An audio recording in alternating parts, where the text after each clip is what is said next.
What is going on, guys? Josh back right out of the hospital here for you. We're tackling Xilonen changes. Are they nerfs or are they buffs? Well, Little Dream told me that it's a little bit of both out there, and she's my favorite character that's being released to Natlan, to the point where I don't really call any character in Genshin a must pull, but this character is still pretty dang good. She's basically the Geo Kaza. You're not going to have a difficult time finding a spot for her in your party if you save up for her and have to pity her when she's released. So if you're looking for a full breakdown on her entire kit, we'll be doing that in the next couple of days, but I want to tackle the changes here. But TLDR on this character is she's going to have the ability to resistance shred or become a main DPS depending on the elemental composition makeup of your party. Basically, if you want her to be a main DPS, you want to have 3 Geo characters in your party. If you want her to be a support resistant shred character, you want to have at most Xilonen and then 1 other Geo character. You can't have a 3rd Geo character in your party for that resistant shred at Constellation 0 anyway, but that's going to be part of the changes we're going to be talking about. So the first one we're going to be touching on here is for her elemental burst. Now the skill damage on activation is still the same. If you're proccing that continuous healing, that is still the same here. And instead of saying additional rhythm damage, it says rhythm damage of 12 seconds. So this be an interval of damage if that is how she's going to be activated and procced on that Q, depending on the source samples for that elemental skill, resistant shred versus main DPS setup. This is going to be a 12-second duration, and the beat damage is going to be 506% defense mod instead of wacky 1200% mod. The cooldown is going to be 15-second cooldown, and it's going to be a 60 energy cost now, instead of what it was before, which was like a ridiculous 15 energy cost and 5-second cooldown. So this seems to be more of like a tidied up version of her elemental burst. It makes more sense this way. Obviously, it was completely ridiculous beforehand. I mean, 15 energy cost and a 5-second cooldown. No, we're not going to be doing that there. Now, the first one here is going to be part of her first awakening here, the P1 here. Now, while she's in the Night Soul Blessing state, if she has at least 2 source samples that have had their element changed, she's going to gain 35 Night Soul points when her normal and plunging attacks now hit opponents. This be triggered once every 0.1 seconds. This is a big deal because of how her kit works. Basically, once you activate her Night Soul Blessing state from her elemental skill, she's only going to gain approximately like half the amount of points she needs to activate that resistant shred effect. The only way to get the remaining Night Soul points in her C0 kit is to have this active. This 2 source samples have to be changed. That's how you're going to get the additional Night Soul points to reach that maximum Night Soul point potential to unlock and release her resistant shred. Now, if you have 2 or less source samples that have had their elemental types changed, meaning that you have 3 or more of them being a Geo out of the 4 that she can have, she's just going to buff up her normal and plunging attack damage by 30%. And so this is where you're going to see a lot of gameplay iterations based on how you want to use this character. If you want her to be that big support character for you, you're going to be limited to at just 1 other Geo character. You can have like Xilonen and Noelle or Xilonen in Navia, and then you can't have an additional Geo character if you want Xilonen to be that supportive resistant shred, which is going to be fantastic for so many different team composition out there. You can have her as your only Geo character. You don't need to have 2. You can just have like Xilonen, Hu Tao, Farina, and Yelan if you so desire, and you'll be able to get the resistant shred and have the damage bonus up and the resistant shred for fire as well as hydro in your party at the same time. If you wanted to be a main DPS character, then you're going to be looking at something like a Xilonen with possibly like Navia and then another Geo character to buff up your team, like say a C6 Goro, because that seems pretty good there. Now, the first big nerf here is going to be on her 2nd Awakening Ascension passive, Racing Through the Mountains. Beforehand, this would, when you trigger Night Soul Transmission, it would restore some phlogiston meter for you of 15 phlogiston and also increase the movement speed of your party by 15% for 10 seconds.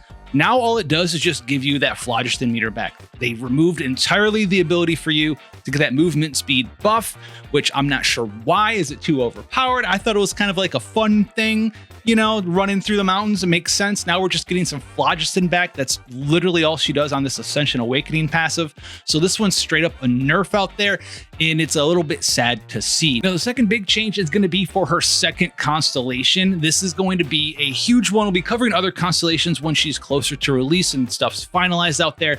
And this constellation is one of her better constellations, and it went through a pretty significant change if you're a Geo lover out there. So what this does, this constellation is dependent on the different elemental sample sources that you have active when you use and activate her elemental skill and you fill up her meter on her Night Soul Blessing state. So Pyro, if you have a Pyro sample source, is still 40% attack. Hydro is still 40% max HP. Cryo is still 50% crit damage, which is very nice. And then Electro is going to restore 20 energy and decrease the elemental burst cooldown by 5 seconds. So the big change here is that it used to be for having a Geo sample source, you used to get 30% crit chance, which, well, is huge out there.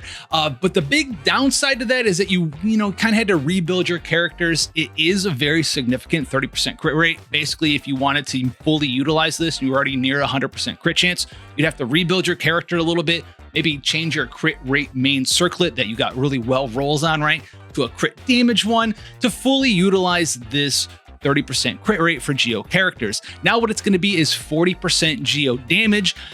Is this a buff? Is this a nerf? In some instances, it's a little bit of a nerf. In some instances, it's a little bit of a buff out there because you don't have to really think too hard about rebuilding your characters and spending more resin.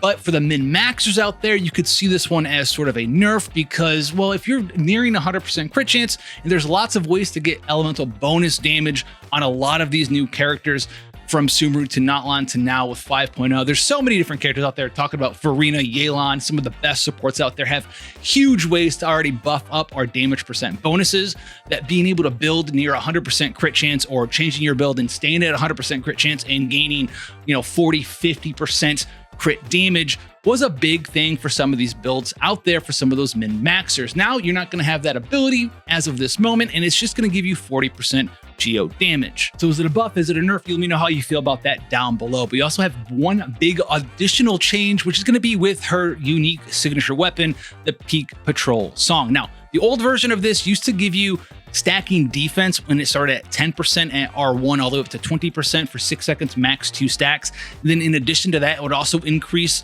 her own crit rate and crit damage of normal and plunging attacks.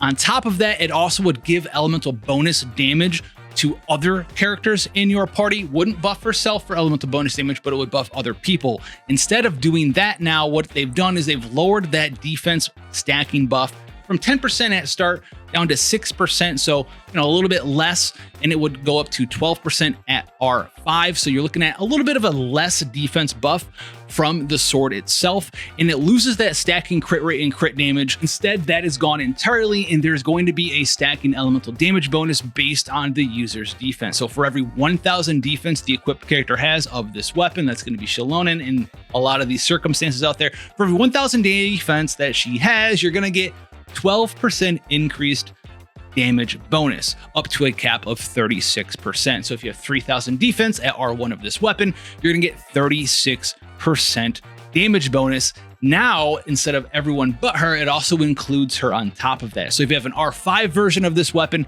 you can cap out at a 72% damage bonus for herself and everyone included. I like this a lot better. I think this is almost just a straight up buff. It makes it a little bit harder to hit that 3,000 defense threshold because you're getting slightly less defense from the weapon itself because it's lowered a little bit there. You're also gaining a little bit less personal damage from the crit chance and crit damage buff. But the fact that the elemental damage bonus now encapsulates and buffs herself up, and it's a larger bonus overall, makes me think that this is more of an overall buff than a nerf for this weapon, and it makes me want to have access to it just a little bit more. I do personally think that the largest nerf is on her A4 passive because running a little bit faster is fun for everybody. And then if you were that Geo main, listen, trading 30% crit chance for 40% Geo damage overall does feel like a pretty significant nerf to me because, like we just talked about, her weapon itself, if you're pulling for her unique weapon, is going to give you a large stacking damage bonus, which is going to be elemental damage bonus. And we're also going to be able to use the nice new Natlan support set, which is going to be able to be well equipped to her and give us an even larger 40% damage bonus. So all these damage bonuses on top of that 40% from the C2 does for Geo mains make that C2 a little bit worse than straight up 30% crit chance. Let me know what you think about these changes down below. We've been having a lot of fun going through a lot of stuff out there, but the channel's really back, ready to rock and roll. A lot of new player content that I kind of snuck under the radar that I didn't notify any subscribers about. That's starting to roll up, and YouTube's taking notification of that. If you're a new player, check that stuff out. There's playlists for that you can find down below, and I'll catch you guys in the next one.